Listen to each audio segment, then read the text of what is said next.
This is NTV.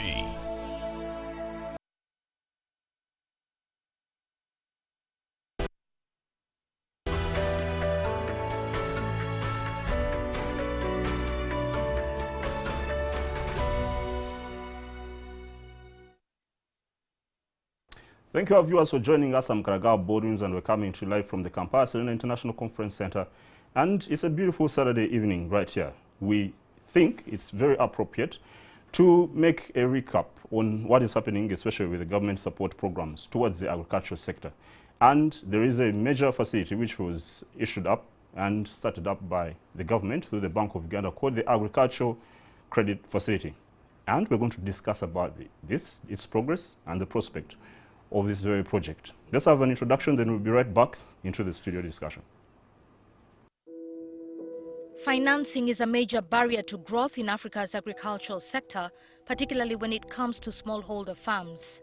Interest rates in several countries are extremely high, up to 47%. Farmers and businesses often lack collateral, and banks struggle to price the risk of loans to smallholder farmers and small to medium-sized agribusinesses. Less than 3% of total banking lending in Africa goes to a sector that accounts for about 70% of all employment and over 40% of the GDP.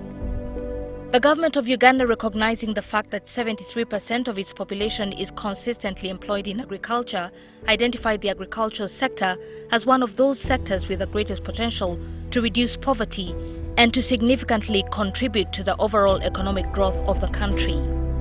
The agricultural sector is among the top government priorities for increased public investment since the financial year 2009-2010. To mobilize the required sources for increased growth and productivity in the agricultural sector, hitherto perceived by financial institutions as risky for lending purposes, government in 2009 signed a Memorandum of Understanding with the participating financial institutions, or PFIs, which initiated the Agriculture Credit Facility, ACF. This was intended to facilitate the provision of medium and long-term loans to projects engaged in agriculture and agro-processing on more favorable terms than are usually available from the PFIs. The ACF terms of condition have been amended progressively over the years, with the latest Memorandum of Agreement signed in June 2018, where the government of Uganda makes an annual contribution of 30 billion Uganda shillings to the revolving fund, commercial banks contribute 50%, and micro-deposit-taking institutions, or MDIs, and credit institutions, CIs, contribute 30% of the capital value of each loan to an eligible borrower. The implementing agencies are Ministry of Finance, Planning and Economic Development, the Bank of Uganda, and participating financial institutions, or PFIs. However, the scheme for quite some time has been facing increasing criticism to the point of being deemed right now as inaccessible, over-commercialized, highly interest-rated, and non-functional. As a way to address the criticism and skepticism raised against this scheme, NTV, in conjunction with the Bank of Uganda, have teamed up to comprehensively provide the true picture and the status of the Agricultural Credit Facility, its successes, challenges, and future. You're welcome. And indeed, Karagao Bodwins is my name, and delighted that you're making us as your #1 station, NTV. And on our social media platforms, we've posted a question asking you about this very facility, whether you think it's actually helping out the ordinary farmer. And just about 3 responses, as I said them before we get into the actual studio discussion. I see Utman Kalunji says that I don't think so, maybe maybe those owning matoke plantations in Singiro and Mbarara, then are they still registering animals? Okay, I think that's a bit digressive. It's a big no, because a farmer in the village doesn't know about banks, and these loans are to be accessed through banks. Then lastly, Adomati, he says that national funds given out based on party color always fail. We've seen this happen again and again. And please keep your responses coming.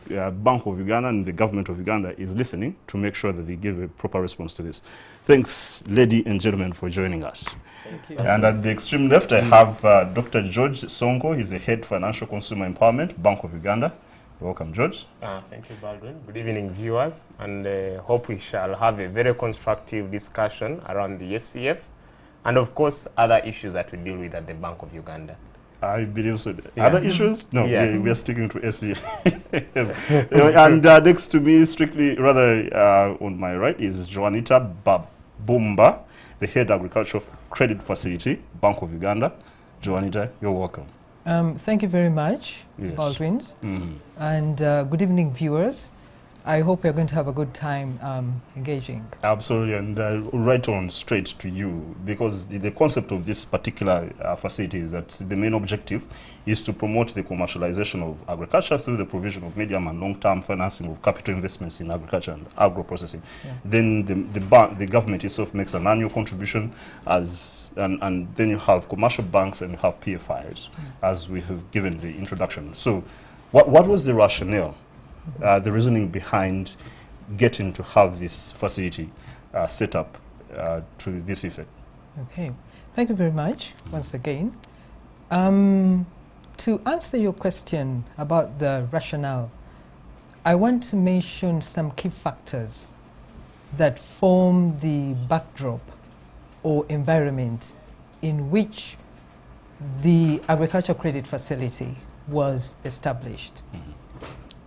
One of them, as we all know, is that agriculture is a key pillar of our economy. The National Development Plan recognizes agriculture as the backbone of the economy, and it prioritized agriculture as one of the key sectors for investments. We know it is a critical driver for economic growth, critical driver for poverty alleviation, for also job employment creation, because we all know that about 87% of the working population in the rural areas, they're engaged in various agriculture activities. So that is the issue. Then it contributes to about, like, I think 23% of GDP Yes. is accounted for by agriculture. Talk about our foreign exchange earnings. Which is an irony that the biggest employer sector is contributing quite that a small, minimal. exactly. And then when it comes to the foreign exchange earnings, agriculture accounts for about just 20%. So with that in mind, and the issues of inadequate financing going towards agriculture through these banks and participating financial institutions, they also had their problems. They had their problems in that they were risk averse to lend advance credit to the farmers, because the farmer is in that sector, agriculture sector, which is exposed to a covariant of risks. And these ones you're talking about climatic changes, you're talking about post-harvest issues, losses, you are talking about issues of the volatility, fluctuation in the produce, the agricultural produce, whether it is on the local market, regional market, international market, volatility in price. Then you're talking about those risks entailed in the market linkages, amongst others. So you find that because of these high risks, this plethora of risks,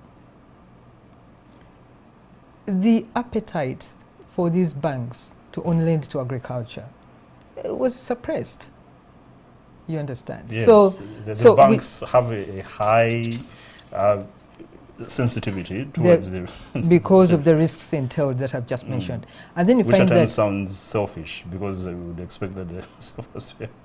well, so I mean, everything. We're in a commercial world, so you have to think about yourself. Yes. And then the other issue is that if they are to own lend to agriculture, the own lending was at high cost of funds, which has to factor in the risks I've just mentioned, which has to factor in their transaction costs. So given this scenario, this backdrop, government in 2009 said, I think we need to step up, increase production, look into the commercialization of agriculture. And that is why the SCF was birthed in 2009, basically to bridge the financing gap in the agriculture sector. Okay? Yeah, and definitely along the way I'm going to ask whether this very objective has been obtained. Yes. Because the very essence of which you set up the facility to ensure that you enhance credit access seems to be quite ineffective at the moment. But you give your defense on that. Let me first get to Dr. George. So we'll have the conversation. The terms that you've set over this SCF is that the interest chargeable by the participating financial institutions, PFIs, is 12% per annum, while working capital for grain trade, which is also going to be an exclusive discussion about this very facility. Grain trade does not exceed 15%. The facility fees charged by PFIs not to exceed 0.5% of the credit facility.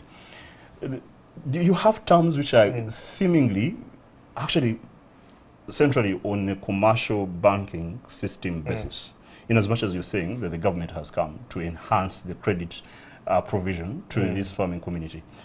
So do you think these are terms that you've set up which seem to be extremely commercial and undifferentiated from the general commercial banking market, do you think they are appropriate and effective to make you realize the objective you set up this facility?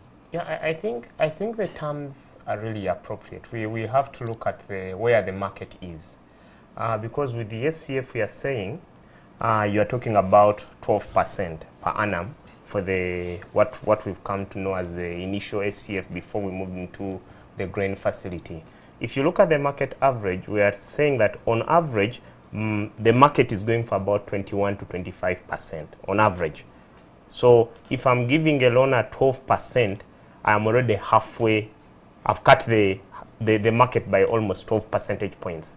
So that means because the commercial banks issue those loans at 24%. Yeah, 24% and above, depending actually on the risk. Because the 24 we are talking about is the average of a person whose risk profile is probably lower. But given our risk profile, as you'll see down in the conversation, you'll see that one of the biggest problems you'll face is that people are highly risky, so even the 24 we are talking about could actually be the floor of, say, that range. So what happens is with given that we are giving out these loans at 12%, it's already halfway. And also the other thing, so the government input of the about 30 billion, is that the one which somehow fills up the gap of the half of the usual commercial banking? Yes, yes, that's exactly the way the scheme was designed. That the 12% is supposed to cater for some of the costs that the commercial banks accrue in extending this loan and ensuring that it's recovered. Because what happens is, while the funds belong to the government and the commercial bank and the MDIs and credit institutions undertake to ensure that they do the appropriate appraisal, they do the recovery. So there's a lot of work that goes on and their costs incurred. So the 12% is supposed to cover for those charges that they incur. So the Bank of Uganda is paying commercial banks to actually extend these facilities to the farming community that you are trying to reach out to. Is that the implication of that particular? Ideally, you could look at it that way. You could look at it that way. But we shouldn't lose the trend of thought that what is happening in this space is over and above the fact that you'd have gotten this loan at 25, 24%. We've actually lowered the surcharge for the initial charges, insurance, and all the rest, the 0.5% you talked about. So you actually see that what we are dealing with is, even if this 12% under normal circumstances just meets the bare minimum of the charges the commercial banks would ideally take. And the reason why we chose to use the commercial banks or pay them, as probably you've pointed out, is because they have the branch network. The Bank of Uganda only has 9 branches across the country. We are talking about guys who have 600 branches. So there's geographical coverage. That's why the person who sent something on Facebook that we're only looking at one region is not necessarily true. That's why we tapped into the commercial bank network to be able to spread across to everybody to be able to access these funds. Okay, Yeah. good overview, especially from the start. Let me go for a break, and Joanita, I just need you to give more justification for this whole arrangement of this facility, because it seems quite undifferentiated from the banking system, and perhaps that is one of the reasons you might be finding lack of compliance from the people you're targeting. So let me go for a break, come back, and just do more justification. Thanks to our viewers. Let's go for a break, and we'll be right back to do a more extensive discussion.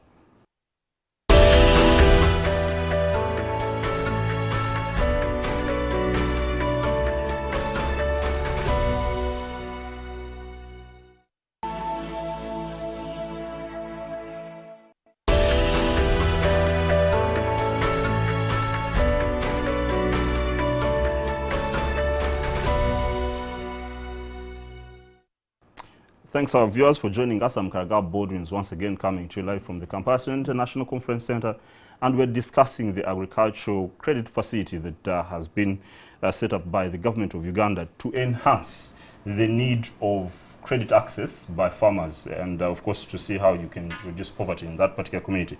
And still on that question that we posted on Facebook and Twitter, asking you whether you think this is reaching the ordinary farmer. I can see Amos Shamsi says that ordinary farmers only need market, nothing less, meaning credit is not quite essential. I have a team here to respond to that. And then lastly, just a second, Romero Andrew says, no. Roland, no, ordinary Ugandan gets a coin of such. People who get that money, they put up mows and arcades using that money. Gentlemen and lady, you hear the skepticism. So, Joanita, Yes. you have, of course, as you stipulated, this whole facility has been phased. It's now in its third phase. SCF1, SCF2, Five, SCF3. actually. Yes. 5? Yes. Okay, I'm behind the scenes. And you have the interest rate charged to the final borrower in SCF1 and SCF3 was fixed at 10% per annum. Perhaps now you have a different arrangement. SCF1 was popular with PFIs, that is participating financial institutions, because the level of government subsidy was high, 50% of both the cost of funds and the credit risk, and the effective interest rate earned by PFIs on their 50% contribution was 20%. Now, the argument just which I was advancing to George is still the same. How exclusively different is this loaning scheme really from other loaning schemes, especially by commercial banks? Because you're using some commercial banks, you're using an interest rate system to actually gain from this farmer that you're seeking to help, which is paradoxical in essence, really, when you look at it. How different? I'll explain to you, Baldwins. Thank you very much. The exclusivity of the SCF is entailed in the fact that it is a risk-sharing mechanism. It is a refinance scheme, all right? And it was established on a public-private partnership approach with risk-sharing embedded in there. I don't want to go in about the partners because we've already mentioned them. The government of Uganda, the PFIs, and these PFIs we're talking about institutions regulated by the Bank of Uganda. Basically the commercial banks, the tier 1 institutions, tier 2, micro deposit taking and credit institutions, and the Uganda Development Bank. And another factor is the memorandum of agreement, which is governing the operations of this scheme. The recent one is MOA 2018, like you had in the brief. And it happens that this MOA is actually signed by all the partners in the arrangement. Government of Uganda is represented by the Minister of Finance, Bank of Uganda were the fund administrators, okay? And in the risk-sharing arrangement, another exclusivity is whereby we have for any one sub-loan to the final borrower, we are sharing for the category UDBL and commercial banks, okay? they will contribute 50%. Government will come in with 50%. So it's a 50-50. So this extension of the loan yes, is in response to the need of the client. The farmer, the end borrower. The farmer needs about 1 billion shillings. Yes. And so 50-50. Okay. For the category commercial banks and UDBL.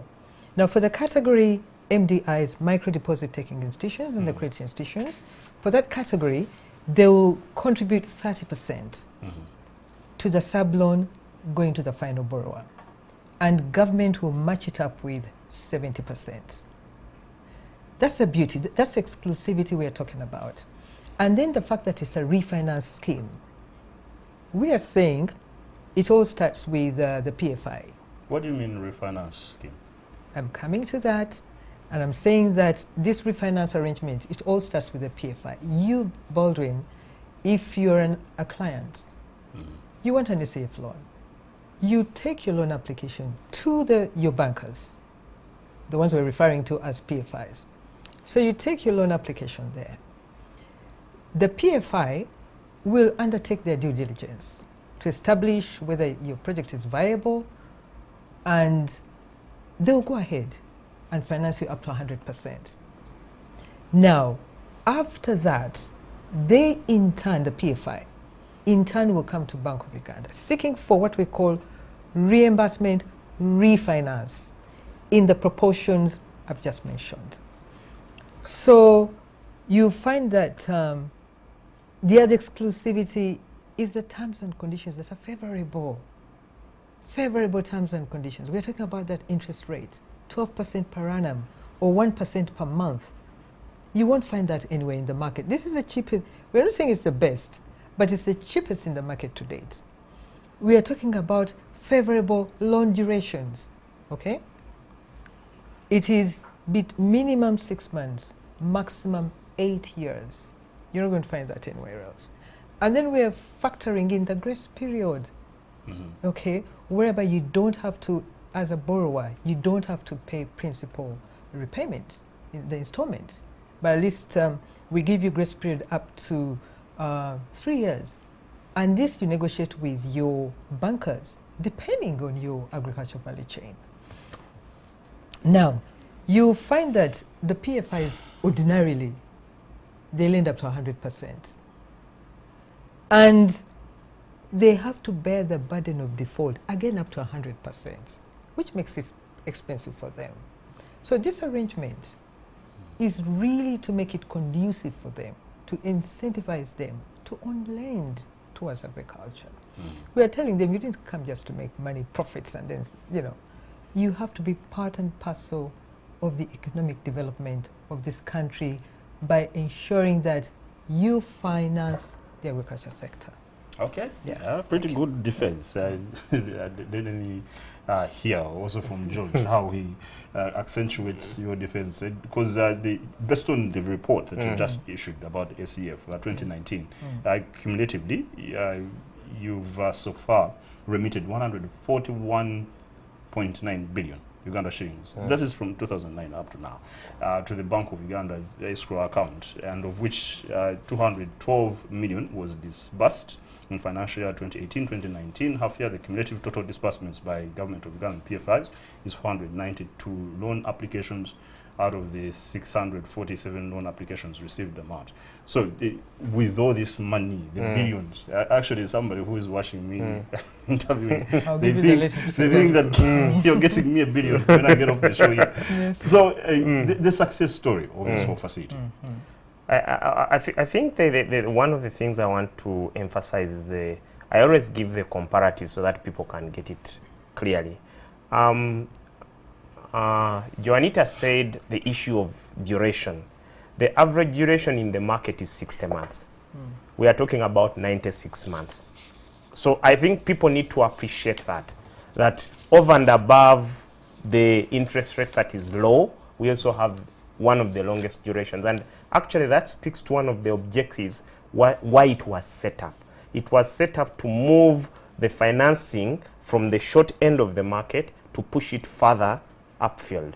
Because that's why you are saying it's 96 months.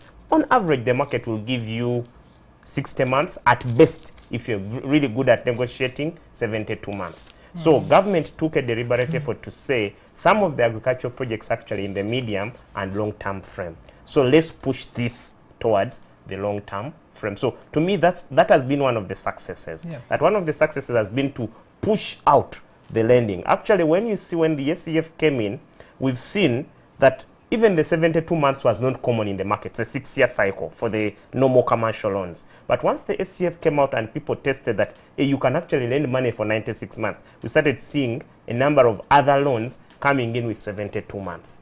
The other thing that we've also seen, increasingly, colleagues in the supervised financial institutions, what we've called the participating financial institutions, actually didn't have agricultural departments.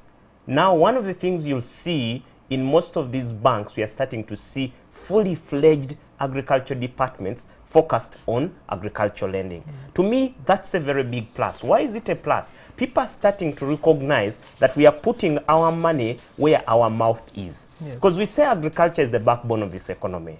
But for the longest time, there was a delink between the financing and the actual practice. But now we are starting to see that banks have recognized that agriculture is actually, agriculture has a number of bankable projects. Of course, the other thing that we've seen is the innovations that have emanated from that. Because once you are extending funds, you'll need some risk mitigation measures. Now we have agriculture insurance was not fully developed in this country. We are starting to see a lot of development taking course in that space. We have now, like, I think, 3 products of agriculture insurance in that space, exactly aimed at providing a mitigation measure for some of these problems that we encounter in agriculture. But agriculture insurance was more or less a non-starter 10 years back. Okay, so we've also seen a number of products. Some of these products we used to take for granted are now being packed and actually processed. So there's so many billions you've talked about have actually translated into products. And I'd like to assure Ugandans that as the SCF or as the MOA is being revised, of course we are going to get to the last one. We are moving to the last mile. But when we started out, one of the objectives was to promote commercialization and modernization of agriculture. You don't promote commercialization and modernization of agriculture by first looking at the guy who has only 0.5 acres, a guy who has probably 0.2 acres. You first look at the guys who are really big. So when you see this scheme, initially we came in from the aspect of mechanization. That's why we are looking at how do we forestall the post-harvest handling losses. Can we get guys some storage facilities? Can we get guys some of these combined harvesters so that they can harvest as fast as possible and they don't lose their produce? Can we get some of these things that open up the field so that a guy can produce, plant sufficient acreage? So all these things were intended towards achieving the objectives which were set out, basically commercialize agriculture, promote food security, and ultimately when all this happens, we should be able to see that Ugandans' incomes increase and then poverty will be reduced down the road. Okay. Yeah. It's understandable, of course, and you got 76% of fulfillment of those applications that were made. Now, Joanita, you have, because I'm still on that particular aspect of the commercial bank approach on getting to have this intervention, and you have collateral requirements under that particular facility require that the primary security for the credit facilities is the machinery and equipment financed where applicable and any other marketable securities, which of course will include land titles. The PFIs shall ensure that the loan is adequately secured as per their credit policy to protect their interest and that of Bank of Uganda, implying that actually at the point of any loss or perhaps of defect or failure to pay, the farmer loses. And usually there's even a propensity or perhaps the consequence of having their land, which is their last line of defense for assetization. So isn't the securitization or collateralization approach in this credit facility program eventually targeting the land of the people, and eventually it's going to impoverish the very people you're trying to help? Okay, thank you. Thank you, Baldwins. I like your question, impoverishing the farmers with their little Yes, property. because the person has a But, land piece, and definitely if you're collateralizing this whole facility and with the risk embedded in this particular whole industry, likely they're going to lose their land. And it's a big problem. Okay, thank you very much. Now, this issue of securitization and collateralization of the SF loans does not necessarily focus on traditional collateral. It doesn't. Whereby you're talking about land titles, you're talking about mortgaged properties. No. In the category of medium to long-term borrowers, ordinarily they require large sums of money, and the financial institutions, the PFIs, will definitely require some collateral, traditional collateral, for the huge sums of money the borrowers are looking for. And this traditional collateral, they'll be looking at recent valuations of those pledged securities. Are we together? So they are trying to ascertain to themselves that they have adequate security cover for their monies. All right? Now, on the part of the small micro borrowers, where most Ugandan farmers fall, in this category, there was the issue of our memorandum of agreement 2018, operationalizing what we refer to as the block allocation. Block allocation. Now, under this block allocation, we are basically trying to see that credit is unlocked to these small micro borrowers. And we are looking at one participating financial institution submitting that one application, that block application, not exceeding 1.5 billion Uganda shillings. But therein, that one application, there is a multiple series of small borrowers. 1 million, 2 million, 5 million, we've given them, but not exceeding 20 million for that one application in the block allocation. Smallholder, the cap, the ceiling for is 20 million. Okay. Within that block allocation. So you find a multiple of them, but with an application not exceeding 20 million. So now, under this arrangement, this block allocation arrangement, that financing does not require the traditional collateral. It doesn't. It actually gets out of the box, and it is the banks are considering what we refer to as excuse me, what we refer to as alternative collateral arrangements. What are these? The PFI can look at the cash flows of the project for the small borrower, as in, is this borrower... So you're talking about, I have about 10 cows, cattle. I want to expand my cattle rearing project to about 30 cows. So that's what you're looking at, the cash flow from those 10 cows to make exactly, cash flow, because remember, you're going to get a commercial loan, which has to be paid back, but at concessional terms. And we are saying that that PFI can look at your cash flow and establish, is this project viable? Does this project have the capacity to service on what the loan? grounds? Because I'm not understanding. I doubt whether this... At least I don't expect that these smallholder farmers are having an account banking system whereby they keep on depositing, unless that's the precondition. Is that a precondition? That you have a banking account? You have to have a bank account, because you're going to go through these participating financial institutions. Okay. So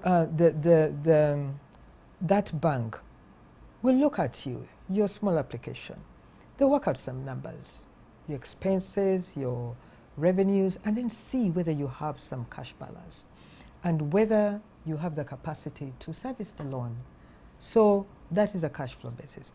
They'll look at another alternative collateral arrangement, excuse me, like your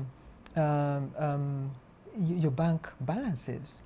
Do you have anything on your... I mean, if you're zero, you can't start zero and you want to go to 10 million. You better start from somewhere. Then they can also look at your savings potential. they can look at your credit reference CRB report for the serial borrowers. They'll look at your CRB reports. They'll look at chattel mortgages. Even this chair table, you know, group lending, you know.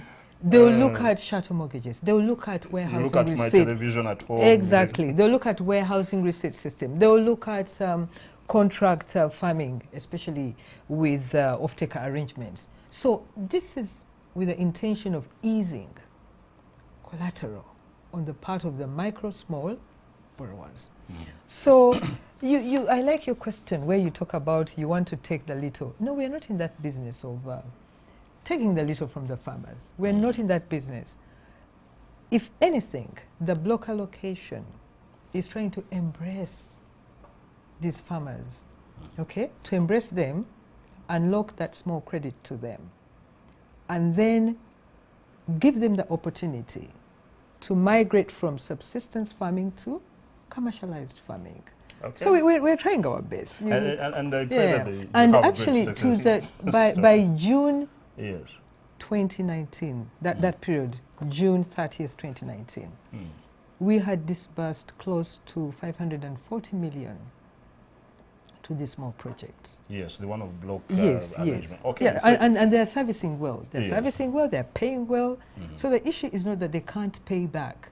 No, they have to pay back so that the money can benefit the okay, next I viable want to project. ask Thank you about very the prospect that they're not able to pay. No, they and then you pay. come and take away their TVs. No, come no, back. no. Let me go for a break. They're paying. Let me go for a break, and George, Yes. you help. Just because there's an emphasis in this whoever said about grain trading business. It's very suspicious why you're concentrating on this a little bit more. So our viewers, let me go for a short break. We'll be right back, and then we'll conclude this discussion.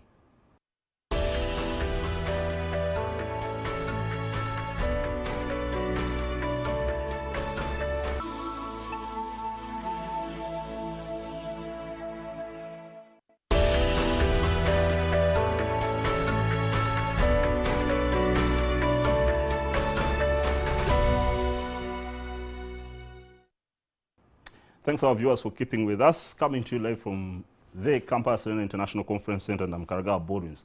And we posted another question just as we're concluding this discussion, asking for your advice. If you feel a bit skeptical about how this particular project is run, what is your advice? So I can see Mwonge Charles, he says that I think the government should first do a thorough needs assessment to understand the facts on the ground.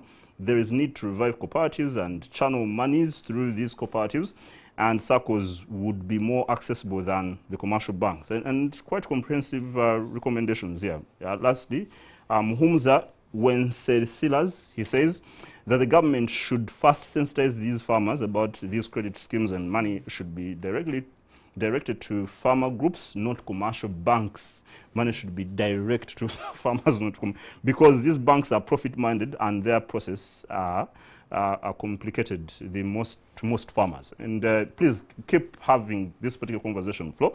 And George, definitely in reference to because the response is about how they are recommending. And in this facility, you've now gotten a bit of full-fledged engagement into grain trading. And I can see the concept is indicating that the scheme shall also provide financing for working capital and infrastructure for projects engaged in grain trading. Terms will be as follows. The maximum financeable amount to a single borrower and related parties is Uganda shillings 10 billion. Wow, that sounds huge money. However, this limit can be lifted on a case-by-case basis for eligible projects that add significant value to the agricultural sector. So, of course, in reflection, if there's anything you want to respond to those particular comments, why this emphasis on grain trading? I think one of the quick things I can give to the social media person who tuned in via social media is the fact that we have to appreciate that we come from a history of government credit facilities that stretches to before independence. So that has informed the way we've structured this particular one. If people can remember just a few years back before the SCF came in, there had been a number of government credit facilities that had been channeled to the same people they are telling us to channel the money to. Rather than through and indeed, the default rate was way higher. unlike the SCF, where the default rate is 0.1% compared to the national average of non-performing loans, that is 3.6% as at June 2019. So you can see that the mechanism we've taken, the mechanism of ensuring that we have a thorough creditworthiness check before we actually extend government resources has reaped a lot of dividends for government, because a 0.1 default rate is really very low. So, I mean, there are good points he has made. Coordination, further coordination via Ssonko's and other formations in that manner. That's excellent. And I mean, that's the way government policy has been moving, to emphasize Ssonko's, and our colleagues in Uganda Microfinance Regulatory Authority are also into that space to ensure that Ssonko's function to help the people. To come back to the issue of the grain facility, why are we interested in grain facility? I will go back to the objectives. One of the objectives of the SCF was food security. And increasingly, most of us actually rely on grain for our food consumption.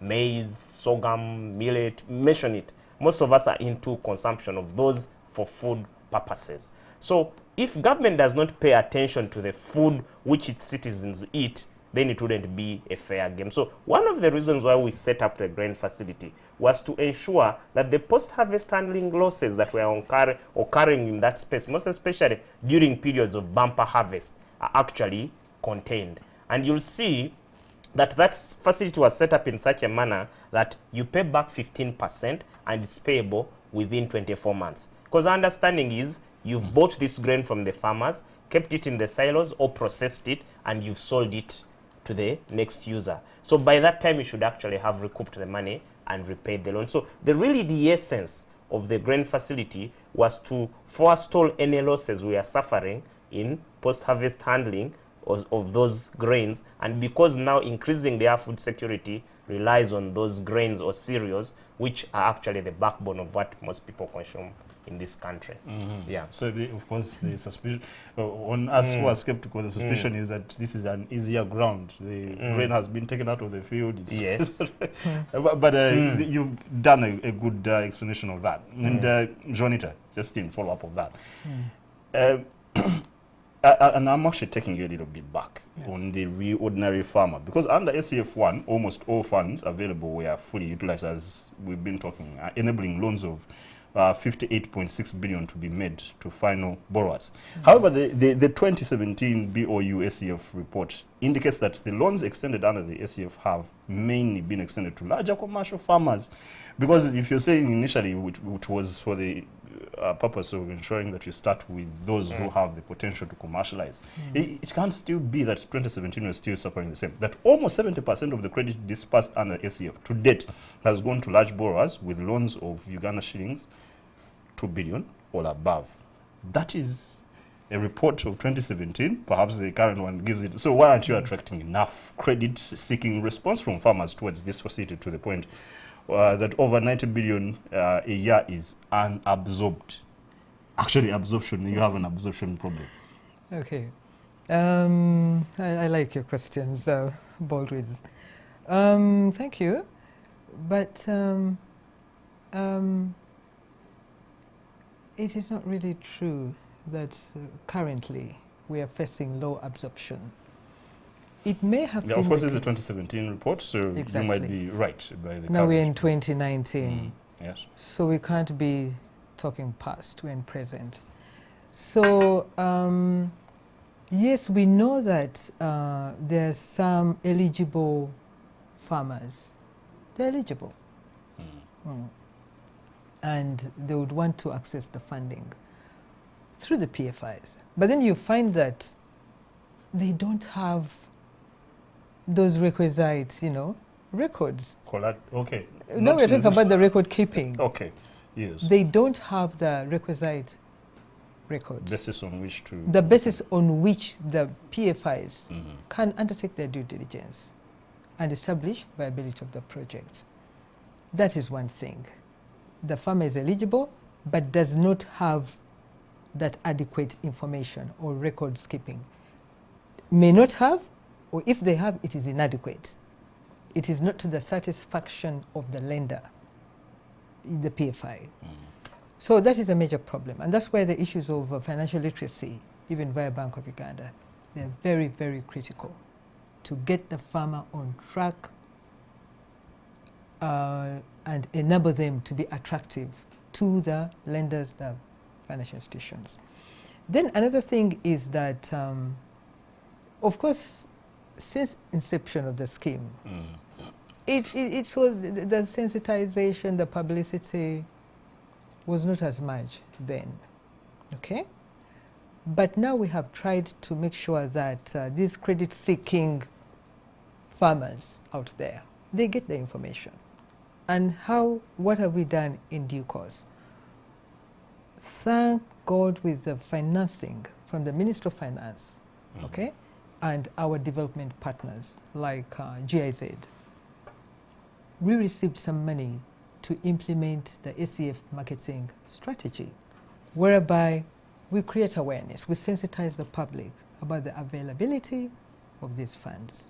Yeah, and I think this platform is also this is one of them. Thank you very much, NTV. So it has enabled us to go with the funding, to step out there aggressively, traverse the country, blowing the message, blowing the trumpet about the availability of these funds, because they're for all Ugandans, provided you have a viable project in primary agriculture production, in agro-processing with the value addition, and the grain trade. And then you see that with this aggressive marketing, the uptake of the scheme funds has actually gone up. The curve in the last 3 years has been going up to the extent that cumulatively, by June 2019, we had disbursed amounts totaling about 350 billion. You were talking about 2017, but of course, because that's the now we're talking about June. I had access to, and, you should have asked me for the recent information, Baldwin. So, it's fine. So the thing is, to date, cumulatively, as at June 2019, we had gone up to 350 billion. I even have the figures. One time it was about 29 billion, 2017, 28 billion yearly figures. But cumulatively, June 2019, we had only lent 350 billion to 592 eligible projects in the agriculture sector. And government has made a contribution of about 177 billion. We also have committed funds, okay, totaling about 40 billion. And this is for the projects that were approved, but they have to fill some pre-disbursement conditionalities. So we're moving.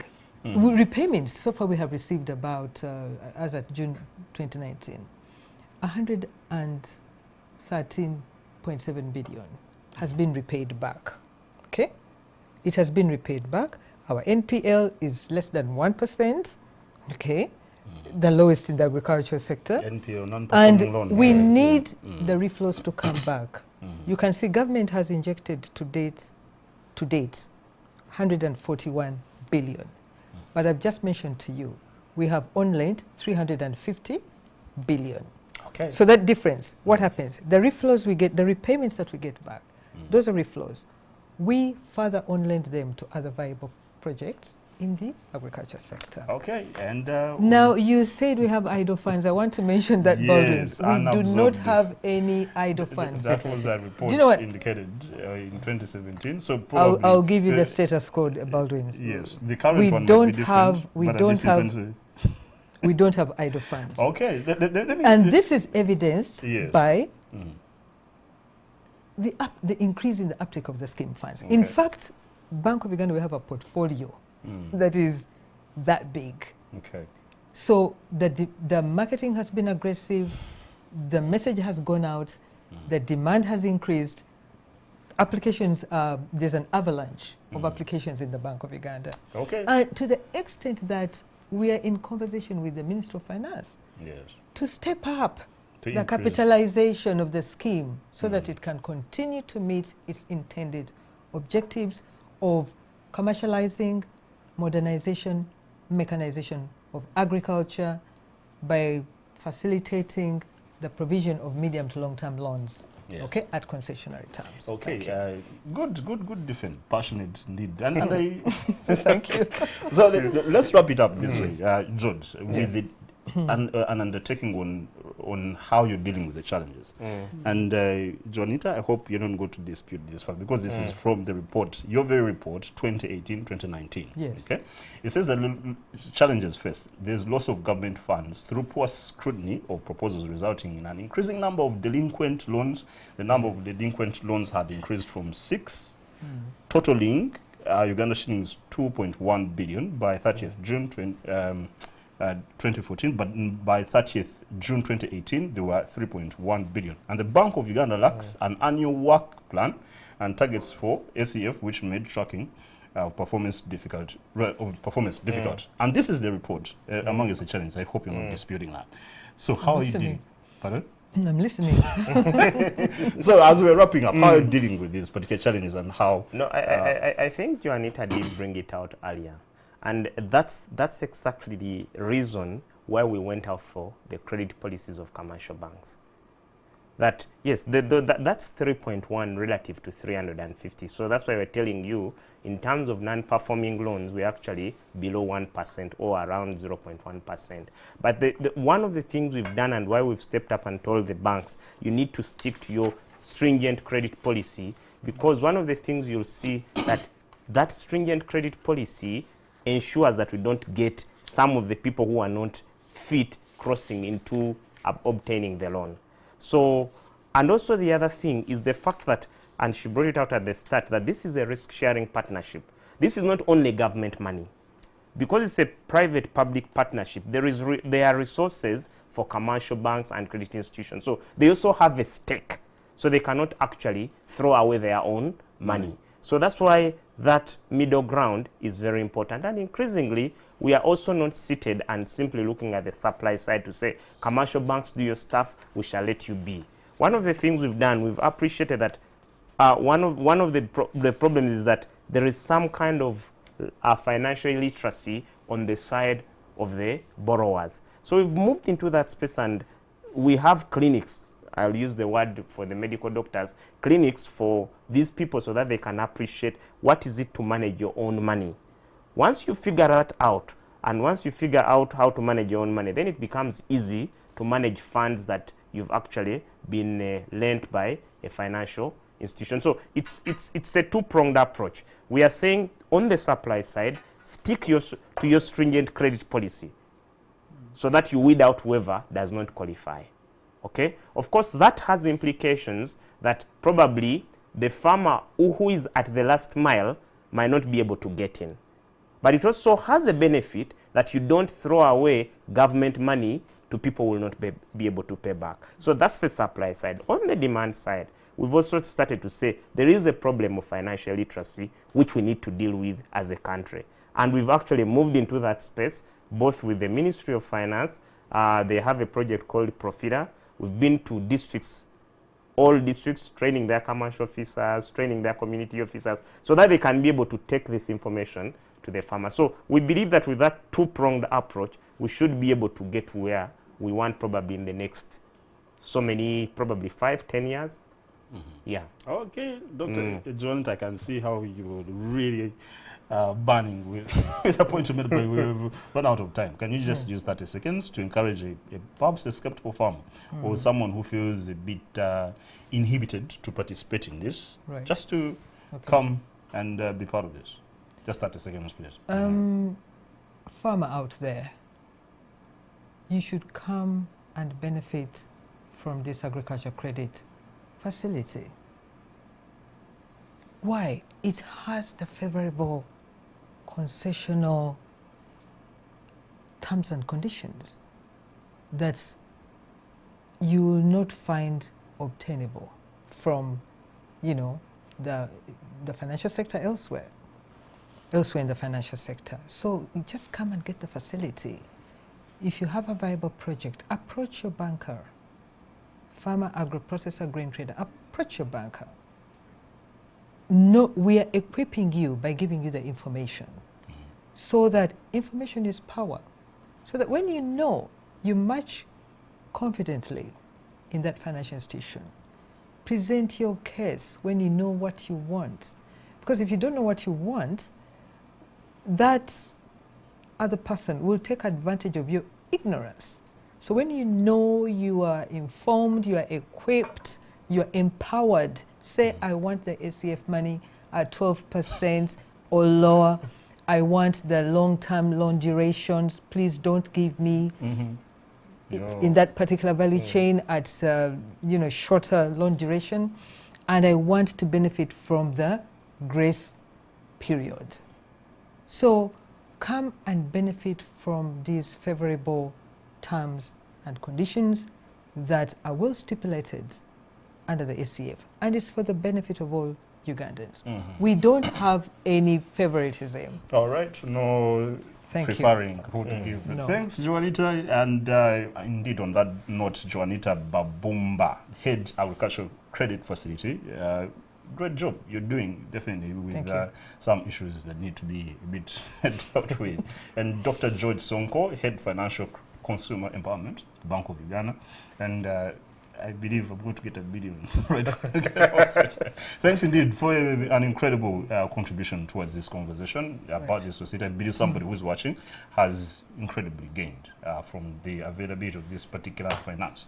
Our viewers, very grateful for keeping us as your #1 station. I'm Karagawa Boardwins, and please keep logged on to NTV. And if you're there as maybe a ministry or a department or an agency or an NGO, and you want to have a discussion that is comprehensively structured to the betterment of our nation, come talk to us, talk to our sales team or myself, and we'll have this done in a very beautiful and exciting manner.